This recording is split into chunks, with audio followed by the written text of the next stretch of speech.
Gloria a Dios. Abráis la Biblia en el libro de Lucas capítulo 3, versículo 1. Gloria a Dios. Evangelio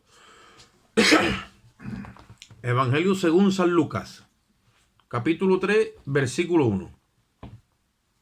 Hoy, si Dios lo permite, vamos a grabar el compartir. A ver si el móvil va y me deja margen. Lucas 3, 1. Voy a leer la palabra a la gloria de Dios. Padre, Hijo y Espíritu Santo. Dice así la Biblia.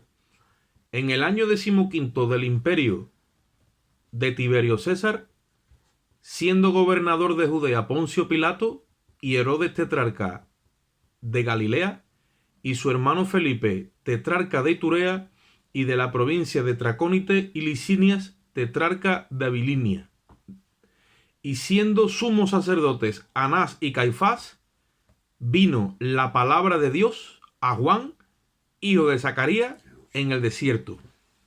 Y él fue por toda la región contigua al Jordán, predicando bautismo del arrepentimiento para perdón de pecados, como está escrito en el libro de las palabras del profeta Isaías, que dice: voz del que clama en el desierto, preparad el camino del Señor, enderezad sus sendas. Todo valle se rellenará y se bajará todo monte y collado.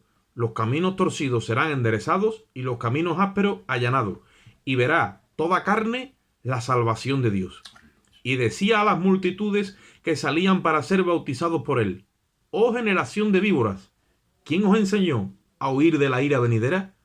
Haced pues frutos dignos de arrepentimiento, y no comencéis a decir dentro de vosotros mismos: tenemos a Abraham por padre, porque os digo que Dios puede levantar hijo a Abraham aún de estas piedras. Y ya el hacha también está puesta a la raíz de los árboles. Por tanto, todo árbol que no da buen fruto se corta y se echa al fuego. Padre, te damos gracias en esta bendita hora, Dios mío, por tu infinito amor y misericordia.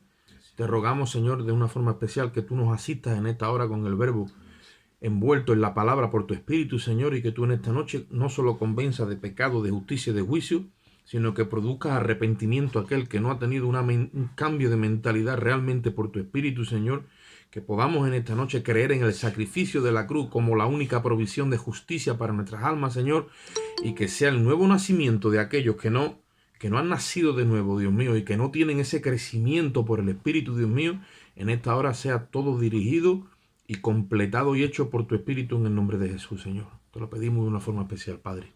En ti vamos a esperar en el nombre de Cristo. Amén. Gloria a Dios. Bien, vamos a dejar de momento esa línea que llevábamos de la secuencia de la serie, de lo que era la luz, la lámpara, lo que es el ojo, la lámpara del cuerpo.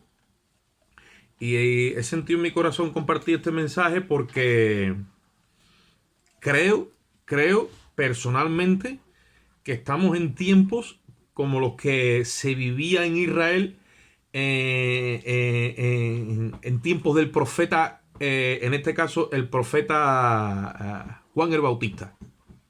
A Juan se le conoce como el Bautista porque él bautizaba a la gente en agua para arrepentimiento. Y ustedes ya sabéis, evidentemente, que él vino preparándole el camino al Señor Jesucristo. Ahora, cuando Juan el Bautista aparece en la escena, el pueblo de Israel venía de 400 años de silencio. Después del profeta Malaquías no hubo profeta en la nación de Israel. La nación de Israel fue desechada por Dios en cuanto al sacerdocio. Por eso que tú ves en el profeta Malaquías que Dios le reprocha que dejaron el diezmo, que dejaron su casa, que dejaron todo. Él se lo reprocha y prácticamente Dios les trae una sentencia donde Dios desaparece y ya no aparece ningún profeta hasta que pasaron 400 años con la aparición de Juan el Bautista. ¿Vale? No había voz de Dios.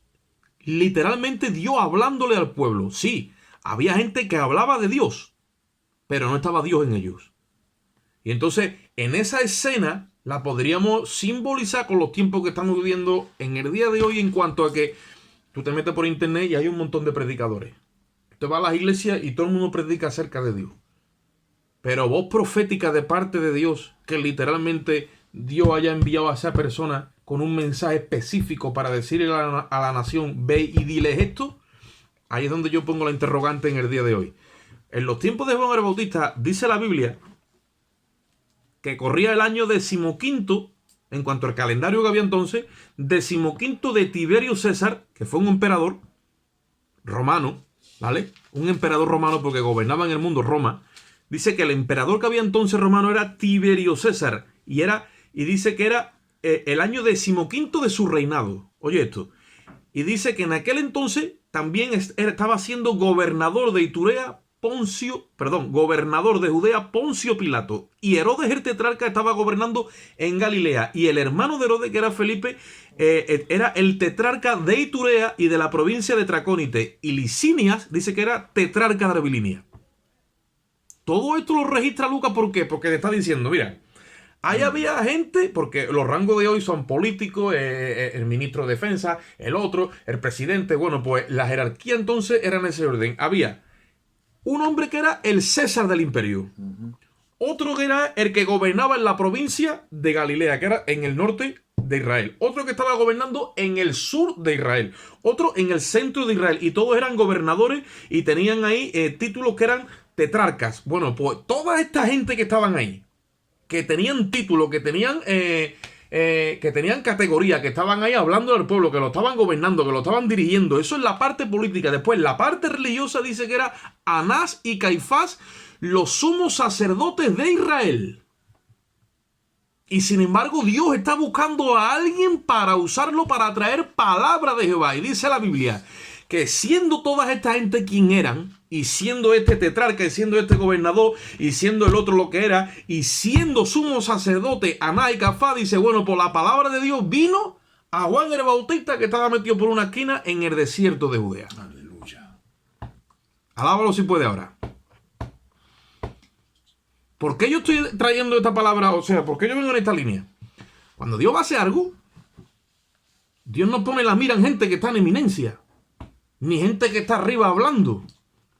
Dios ya de antemano tiene las vasijas preparadas, en este caso en el desierto, para ser usadas por Él conforme al propósito que Dios quiere hacer en esta hora y en este tiempo.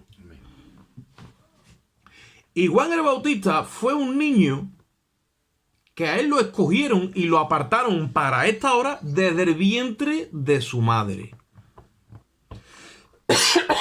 Juan el Bautista no conoció lo que era escuela profética, ni lo metieron en el sacerdocio, y él era sacerdote porque él es hijo de sacerdote. Él es hijo de Zacarías, el marido de Elizabeth. Y él tendría que haber estado en el templo ejerciendo el sacerdocio. Pero Dios lo apartó del vientre de su madre y se lo llevó al desierto. Un hombre criado en el desierto. Que dice la Biblia que la vestimenta que tenía Juan el Bautista dice que era de piel de camello y con cinto de cuero, tal y como vistió muchos años antes otro profeta llamado Elías el Tisbita. Le puso Dios una dieta y Juan el Bautista comía zapatero, saltamonte y miel. Alábalo si puede también. Y en esa dieta lo mantuvo durante años. Y cuando llegó el tiempo que yo ya, como dice Lucas 1:83, y siguen leyendo, dice, y el niño se crió en los desiertos hasta el día de su manifestación en Israel. Y cuando vino este niño predicando de parte de Dios, él traía un mensaje poderoso. Pero ¿de dónde venía Juan el Bautista? Venía de la iglesia tal, de la iglesia cual, venía con el título, venía con el seminario, ha estado aquí de pastor, tiene el carnet aquí, tiene aquí el seminario de teología, tiene un montón de cosas. Juan el Bautista tenía menos papeles que una liebre de campo. Pero abría la boca y el pueblo escuchaba palabra de Jehová. Porque ese es el mover de Dios. Cuando Dios va a traer verdaderamente una movida, Dios no tiene ningún interés en la gente que está en eminencia. Y ese ha sido el lema desde que yo siempre cuando he ministrado. Dios se va al patio de una cárcel y ve por allí a un montón de gente que está en prisión y dice, a este lo escojo. Sí, y cuando la sociedad entera lo tira en un patio La familia le dice que se pudre allí cumpliendo cárcel. Ahora Dios lo escoge, lo llama, lo limpia con su sangre, lo perdona, lo inviste del Espíritu Santo y lo pone a predicar su palabra. Se mete en un hospital con un enfermo terminal. Lo sana, lo unge con el Espíritu, lo saca de allí para testimonio y lo pone a predicar la palabra de Dios. Se mete en un barrio marginal, en una familia desestructurada. Se mete donde tú menos te puedes pensar. Y cuando te vienes a dar cuenta, ha sacado a un Juan el Bautista de la nada. Y tú dices, ¿esto cómo es? Sí, sí, sí. Y siendo pastor aquel que está allí de pastor, que tiene muchos títulos, muchos carnets, está reconocido, y el otro, y el de la moto. Pero el que busca a Dios está en el desierto.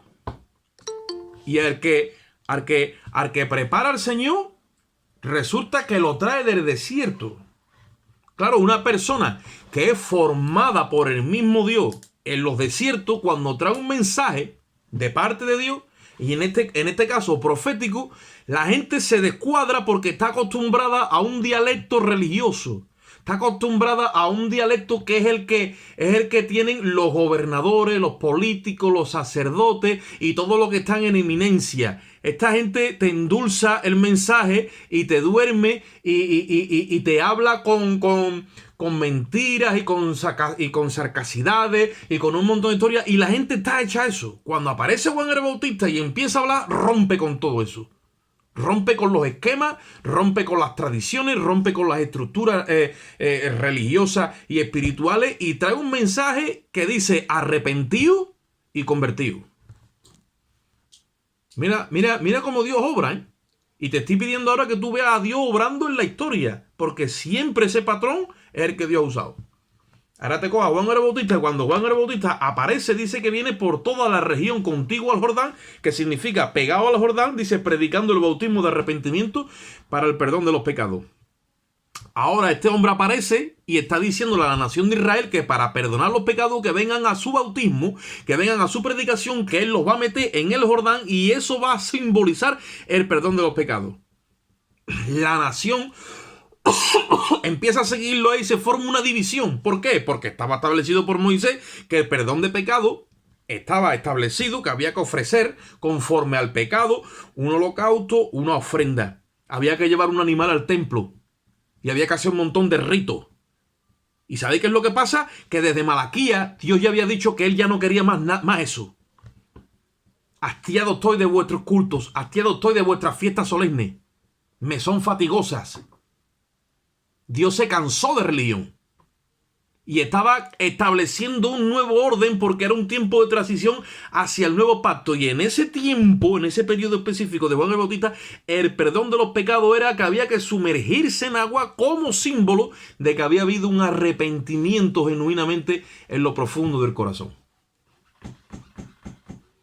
Y nosotros muchas veces nos agarramos a la ley o a la letra, y le damos un valor a la letra, y sin embargo ya el espíritu se ha desmarcado de la letra porque eso era figura y sombra de lo que había de venir.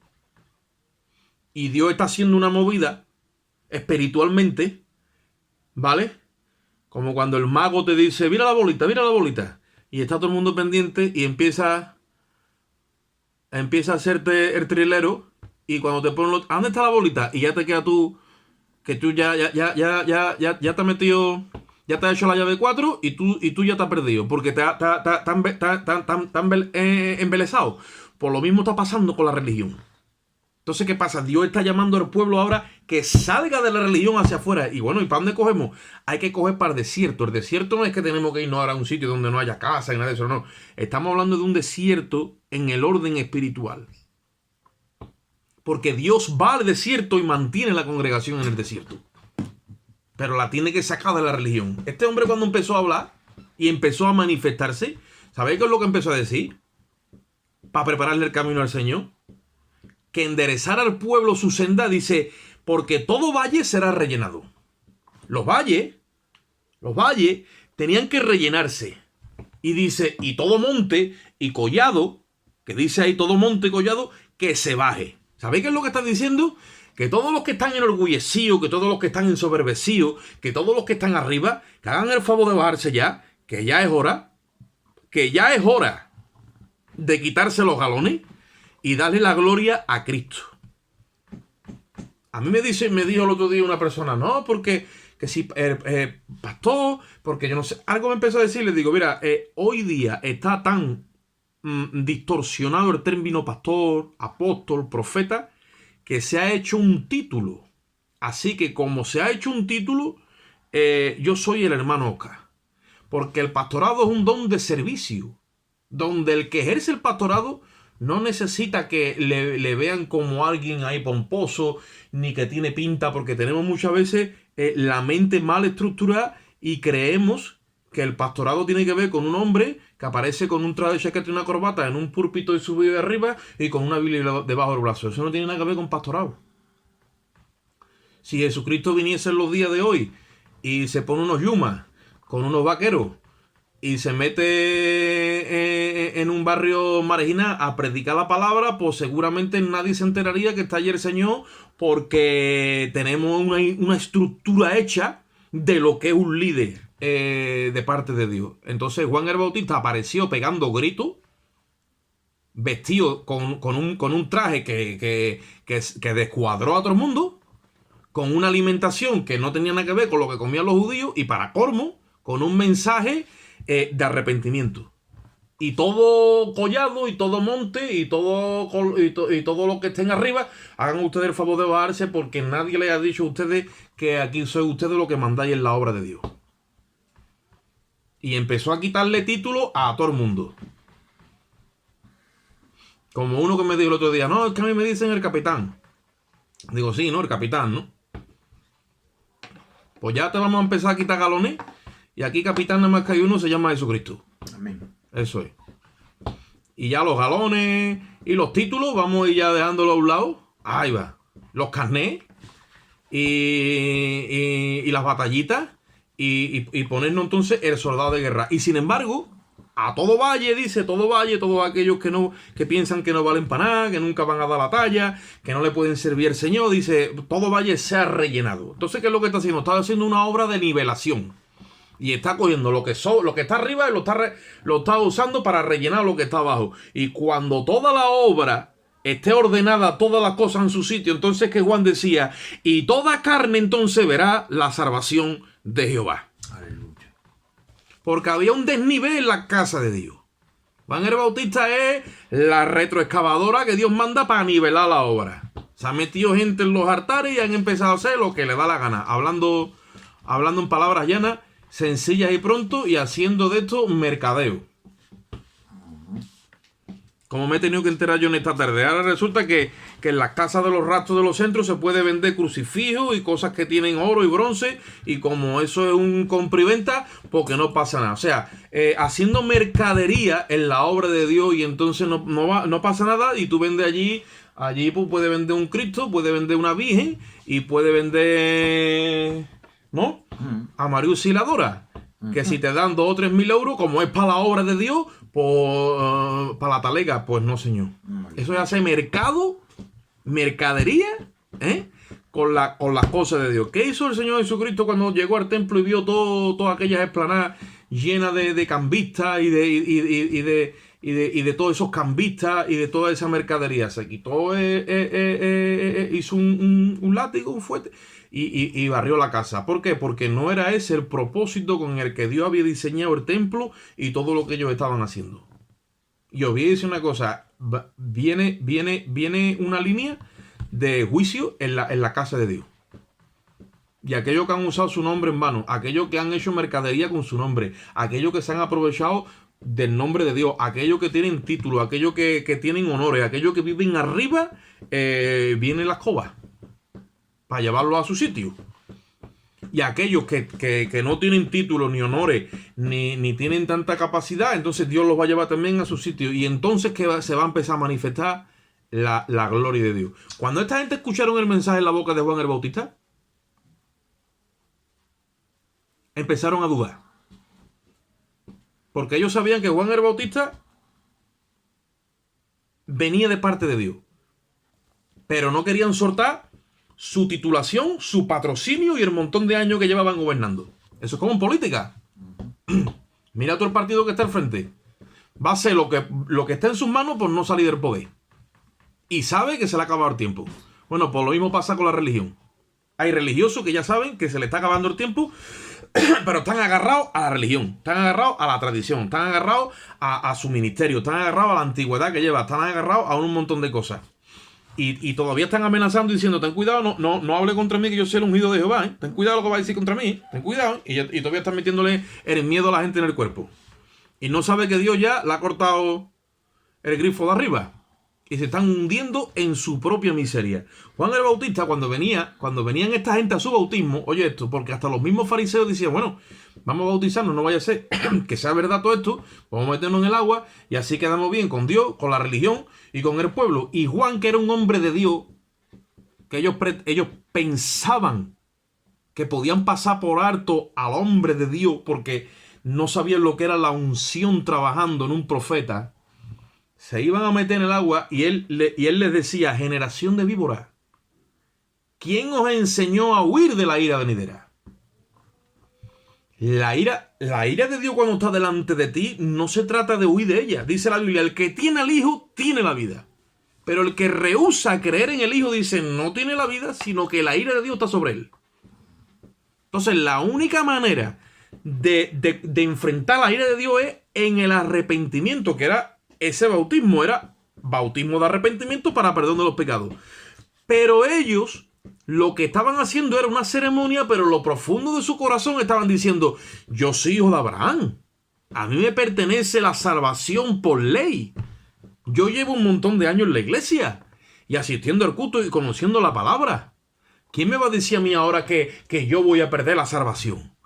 ¿O quién me va a decir a mí ahora? Y entonces se agarran a eso. Esta gente se agarraron a que ellos son hijos de Abraham. Y entonces, como Juan el Bautista era un hombre que estaba ungido por el Espíritu, tenía la capacidad de entender las pretensiones y las intenciones que tenían. Entonces dice en el versículo 8, haced frutos dignos de arrepentimiento y no comencéis a decir dentro de vuestros corazones, dentro de vosotros mismos, tenemos a Abraham por padre. O sea, les leía el pensamiento que ellos estaban teniendo dentro de sí mismos. Por eso, hermano, es que aquí nadie te asegura las cosas de Dios por la religión.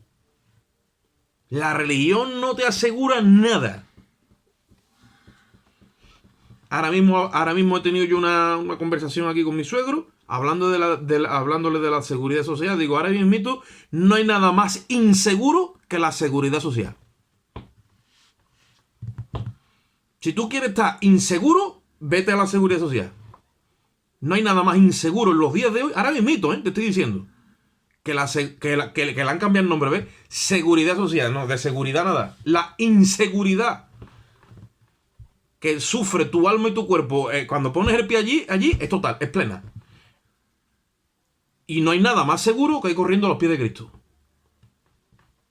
Dice, bueno, hermano, pero ¿y si me muero? Te mueres en los pies de Cristo. Amén. Y si me pasa algo, te pasa algo a los pies de Cristo. He muerto, pero he muerto creyendo al Señor. He muerto con las botas puestas.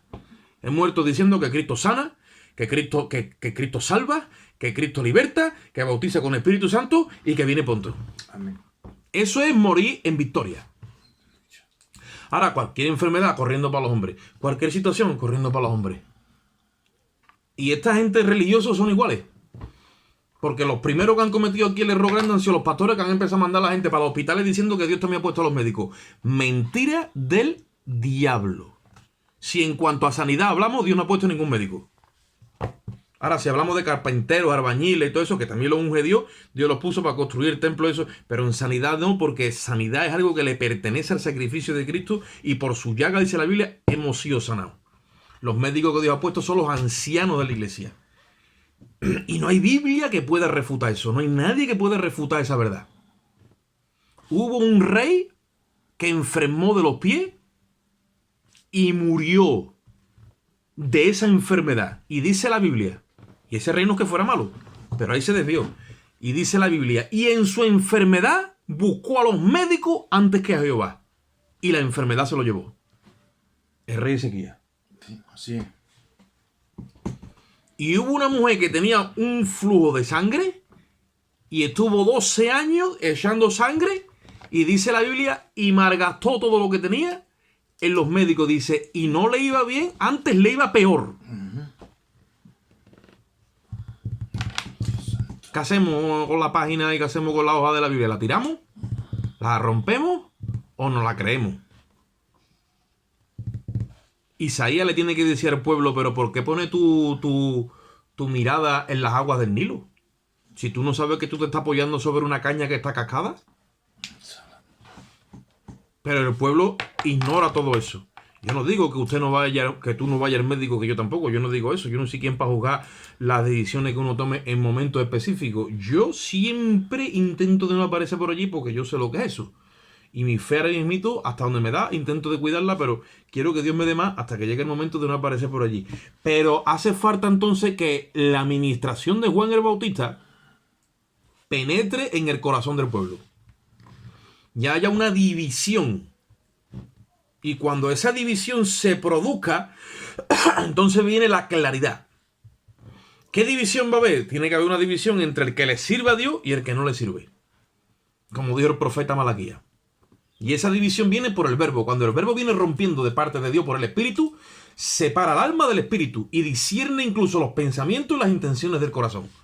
Y es hora de que la iglesia quebrante ese vicio de religiosidad y esa doctrina que se le ha metido errada y la iglesia empiece a actuar correctamente, porque cuando la iglesia busca a los ancianos de la iglesia, obliga a Dios a que sane y a que liberte y a que bautice con el Espíritu Santo. La iglesia obliga a Dios por la fe a hacer lo que Dios ha dicho que Él ha dicho que va a hacer. Pero si la iglesia no se mete con Dios, entonces Dios no tiene tampoco la obligación de cumplir algo que no se lo está reclamando el pueblo. Pero cuando el pueblo conoce la palabra de justicia y no es un inexperto, sino que tiene experiencia en la palabra de justicia, entonces le puede reclamar a Dios en un orden jurídico. Dice, un momentito, Señor, tú has dicho que tú eres mi sanador. Tú lo has dicho, no yo. Tú has dicho que tú eres mi sanador. Tú has dicho que yo corra a tu gente, la que tú has puesto. Tú lo has dicho, yo no. Así que si yo me muero en manos de ellos, tú eres responsable de mi alma. Y mejor morirse en manos de Dios que en manos de los hombres. Porque en manos de Dios siempre habrá misericordia. Amén. Los hombres no van a tener misericordia. Y menos los religiosos. Porque si maldad hay en el mundo, más maldad hay en la iglesia. ¿Qué dijo Judas cuando se arrepintió? Judas hizo un pacto con los sacerdotes detrás de Cristo. Y fue y pactó con ellos. Y cuando se lo entregó, ahí Judas fue consciente de que Jesucristo era un santo. Y a Judas lo atrapó de momento la desesperación. Y fue corriendo con las 30 monedas y se la tiró a ellos los sacerdotes y le dijo, he entregado sangre inocente. ¿Y qué le dijeron ellos que habían pactado un rato antes con ellos, unos días antes con ellos? Le dijeron, ¿a nosotros qué? Allá tú con tu conciencia. Mira lo que hacen los hombres. Te meten en los líos y después te dejan tirado a la carretera. Y eso me hicieron a mí con Daniel. A la hora de la verdad, ni el abogado, ni los médicos, ni el juez, ni nadie. Todo el mundo lo ha dejado tirado. Me están diciendo ahora, mételo en el colegio. Digo, no lo meto en ninguna parte. Me lo quedo en mi casa. Y yo soy responsable de lo que le pase a él. Para lo bueno o para lo malo. Pero ya no lo pongo más en manos de los hombres. Y me están haciendo pasar un montón de filtros con todo eso. Porque el diablo quiere que pertenezcamos al sistema sí o sí. Pero ya es hora de que le creamos a Dios de palabra y de hecho. Este hombre vino rompiendo la estructura que había en Israel. Y se atrevió a decirle a los fariseos, a los patriarcas de la obra, ustedes sois una raza de víboras. ¿Y a ustedes quién os ha enseñado a huir de la ira venidera? ¿Y quién os ha dicho a ustedes que ustedes, porque sean hijos de Abraham, a ustedes os pertenece la salvación? Si verdaderamente había un arrepentimiento, yo lo quiero ver por el fruto. ¿Hay fruto de arrepentimiento en la iglesia? Sí, entonces está el Espíritu Santo de Dios envuelto. Y si siguiéramos leyendo por ahí por abajo, que no vamos a seguir, porque yo hoy lo que quiero predicar es compartir simplemente un pensamiento ahí, ¿no? Cortito. Entonces que nosotros vamos a ver cuando le empiezan a decir a Juan el Bautista, en cuanto al fruto, él empieza a hablar del fruto, porque dice, y también el hacha está puesta a la raíz de los árboles. Y todo árbol que no da buen fruto, ¿qué dice? Es cortado y echado en el fuego. ¿Quién es el que corta las vidas, hermano? Es Dios. Y cuando llega un tiempo de juicio, se empieza a notar y se empieza a ver. No hay tiempo de juicio, vale. Pero cuando llega un tiempo de juicio, que Dios ha estirado su misericordia y que ha avisado y que ha hablado y está ahí longánime, porque dice la Biblia, o tú ignoras o menosprecias que su longanimidad, su paciencia y su bondad te guían al arrepentimiento. ¿Estás menospreciando eso? ¿Estás teniendo en poco eso? Sí. Pues entonces llega un momento que como lo has tenido en poco, entonces dice la Biblia, pues entonces por tu corazón no arrepentido, atesoras para ti ira para el día de la ira. Y ahora empieza a venir el hacha de Jehová. Sí, porque muchos piensan de que Dios es amor y que la gracia, sí. Pero cuando Dios empieza a cambiar, el paso y el compás, ahora mucho se descuadra, ¿no? Es que ahora viene, ahora es que vamos a barrer el altar. Y todo empieza por el liderazgo, por la enseñanza, por la doctrina y por la actitud que ha habido desde arriba hasta abajo. Y cuando Dios empieza a hacer una movida así, nosotros tenemos que estar conscientes. Cuando empezó Dios con Juan el Bautista, fueron muy pocos los que se dieron cuenta de lo que estaba pasando. Luego vino Cristo y sigue la misma secuencia. El ministerio de Cristo empieza diciendo: arrepentíos y creed en el Evangelio. En el mismo mensaje que Juan el Bautista. Cuando a Juan el Bautista le preguntan, bueno, ¿y cuáles son los frutos? ¿Qué haremos? Él dice, versículo 11, el que tiene 2 túnicas, dice, dele una al que no tiene. Y el que tiene que comer, haga lo mismo. Los frutos de arrepentimiento no han cambiado. Aunque hayan pasado 2000 años, es lo mismo. Nosotros, el que tú digas, no, este es de Dios y aquel es de Dios, ¿vale? Lo vamos a ver. Hay quien dice, yo estoy en luz. Dice, el que dice que anda en luz y aborrece al hermano todavía está en tinieblas. La iglesia ha caído en un egoísmo y en un egocentrismo impresionante. La gente pasando necesidad alrededor nuestra, pero nosotros mirando para otro lado. O distrayéndonos con el placer. Porque como Dios me ha dado su salvación y la salvación es por gracia, pues yo me distraigo con el placer. Pero ahí dice, el que tiene 2 túnicas, dele una al que no tiene. Y el que tiene que comer, dice, haga lo mismo. Y dice, vinieron también unos publicanos para ser bautizados y le dijeron, maestro, ¿qué haremos? Dice, no exijáis más de lo que está ordenado. O sea, las exigencias en el corazón de un creyente están fuera totalmente de la línea del Espíritu. Y encontramos a iglesias con liderazgo que lo único que saben hacer es poner normativa y reglamento y todos son exigencias. Todos son exigencias. ¿Y por qué? Porque han perdido la visión de lo que es el mensaje de Dios y la comunión con el Espíritu. En el versículo 14 dice, y le preguntaron unos soldados diciendo, ¿y nosotros qué haremos? Y él les dijo, no hagáis extorsión a nadie. Oye eso. Ni calumniéis, y contentaos con vuestro salario. La extorsión existe dentro de la iglesia. Existe con la manipulación del mensaje y existe de muchas maneras. Y dice, no hagáis extorsión a nadie, dice, ni calumniéis. ¿Sabéis lo que es la calumnia? La calumnia es que como a mí no me cae bien este hermano, o aquella hermana, o el pastor conmigo, ahora te encasqueto una calumnia. Y te hago una campaña para desacreditarte. Para que la gente no se junte contigo. Y te desprecie y te deje allí en un rincón. Eso está dentro de la iglesia. Ahora tú me dices, yo tengo fruto de arrepentimiento. No, eso no es fruto de arrepentimiento. Ese fruto es del diablo. Y es de un corazón no arrepentido. Ese es el fruto de un corazón que está atesorando ira para el día de la ira. Y tú no te contentas ni donde Dios te ha puesto ni con lo que Dios te ha dado. Ahí lo dice. Y dice, y contentado con vuestro salario. No como el otro día que me dijo un hermano, fui a la reunión, hermano, de la iglesia. Esas reuniones que hacen a primero de año donde se le llama reunión administrativa o de asamblea. Y siempre hay uno que levanta la mano y dice, yo propongo que le subamos el sueldo al pastor. Hombre, claro. Eso es lo típico que pasa en estos lugares, que le subamos el sueldo al pastor. Que le paguemos a todos los hermanos con la luz que están cortadas, eso nadie levanta la mano en las reuniones esas.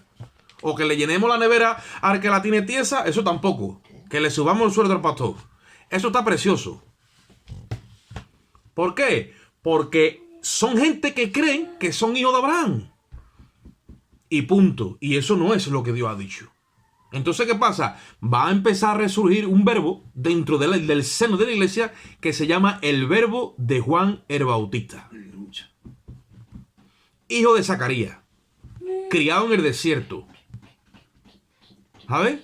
Que igual se pone un traje de chaqueta con una corbata, que igual se pone unos vaqueros de estos de segunda mano con unos yumas. Ligerito por si tenemos que salir corriendo. Que la cosa se ponga fea.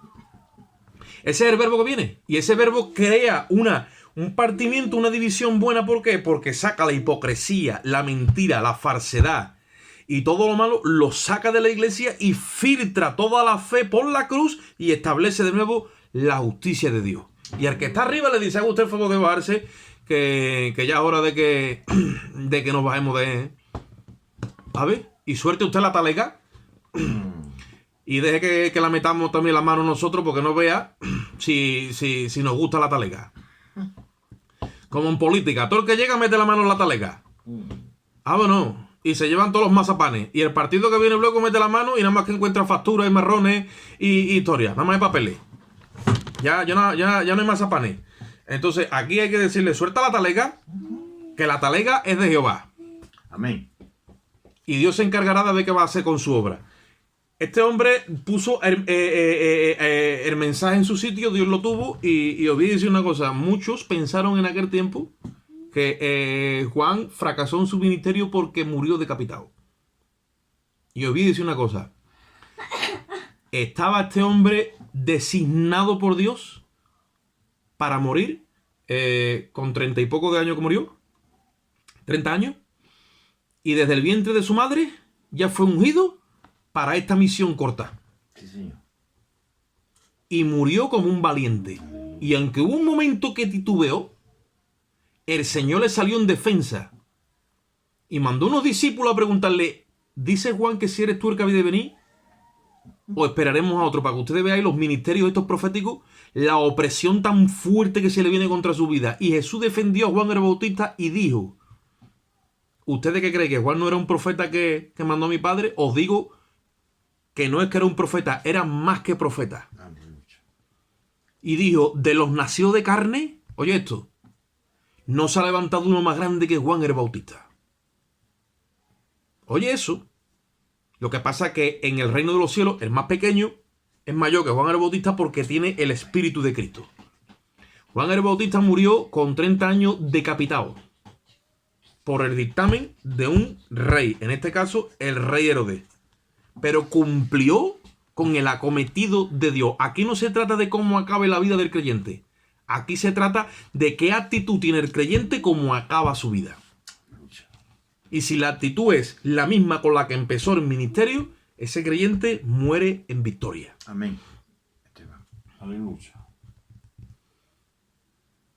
Así que nosotros en esta hora tenemos como ministerio y como congregación empezar a abrir un verbo para que los religiosos se queden en su sitio, pero los que son los hijos del reino vayan también al suyo.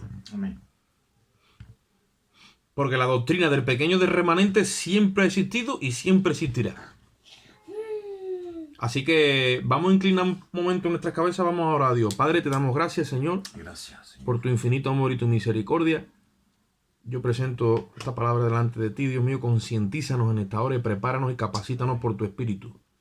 Sé tú haciendo la obra de una forma especial con todos y cada uno de nosotros, Dios mío, y te damos gracias, Señor. Gracias. En ti esperamos en el nombre de Jesús. Amén. Amén. Gloria a Dios.